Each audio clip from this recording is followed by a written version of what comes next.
इतिहास के पन्नों को पलटें तो शहंशाहों और सुल्तानों के बीच एक नाम ऐसा चमकता है जिसकी तलवार से ज्यादा तेज उसकी जुबान और दिमाग था। जी हाँ, हम बात कर रहे हैं राजा बीरबल की। दोस्तों, जब भी हम अकबर बीरबल की कहानियां सुनते हैं तो हमारे मन में एक सवाल जरूर आता है कि क्या बीरबल किसी राज्य के राजा थे? तो इसका जवाब है नहीं। बीरबल का असली नाम महेश दास था।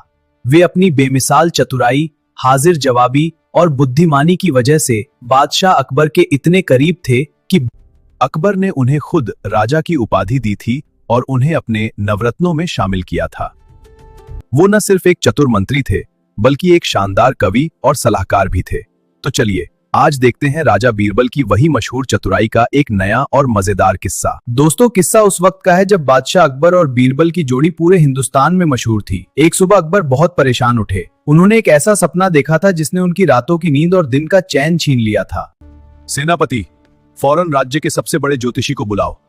हमें अपने सपने का मतलब जानना है, वरना हमें चैन नहीं आएगा।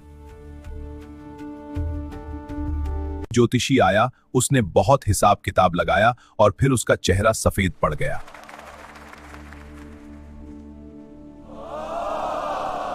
यह सपना बहुत ही भयानक है।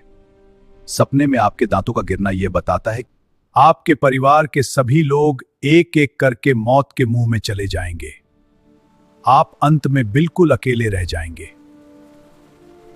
क्या तुम्हारी हिम्मत कैसे हुई ऐसी मनहूस बात बोलने की? सिपाहियों, इस ज्योतिषी को ले जाओ और काल कोठरी में डाल दो।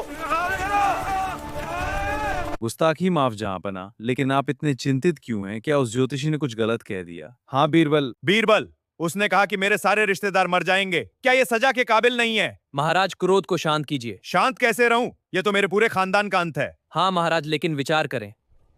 हुजूर, ज्योतिषी को बात कहने का सलीका नहीं था। लाइए जरा, मैं भी तो देखो आपके सितारों की चाल। बीरबल ने थोड़ी देर नाटक किया, कुछ लकीरें खींची और फिर खुशी से उछल पड़ा।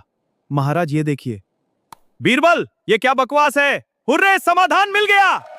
बधाई हो महाराज, बहुत बहुत बधाई। आपके जैसा भाग्यशाली तो इस दुनिया में कोई नहीं है। यह क्या बुरा सपना देखा है मैंने? महाराज, आपके सपने का सीधा मतलब यह है कि आप अपने पूरे खानदान में सबसे लंबी उम्र जिएंगे। आप अपने परिवार के कुलदीपक बनेंगे और सबसे लंबे समय तक राज करेंगे। अच्छा, ये तो बहुत बढ़िया बात है। वाह बीरबल वाह, बात तो तुमने वही कही, लेकिन सुनने में कितना सुकून मिला। सेनापति, बीरबल को सोने की अशर्फिया दी जाए।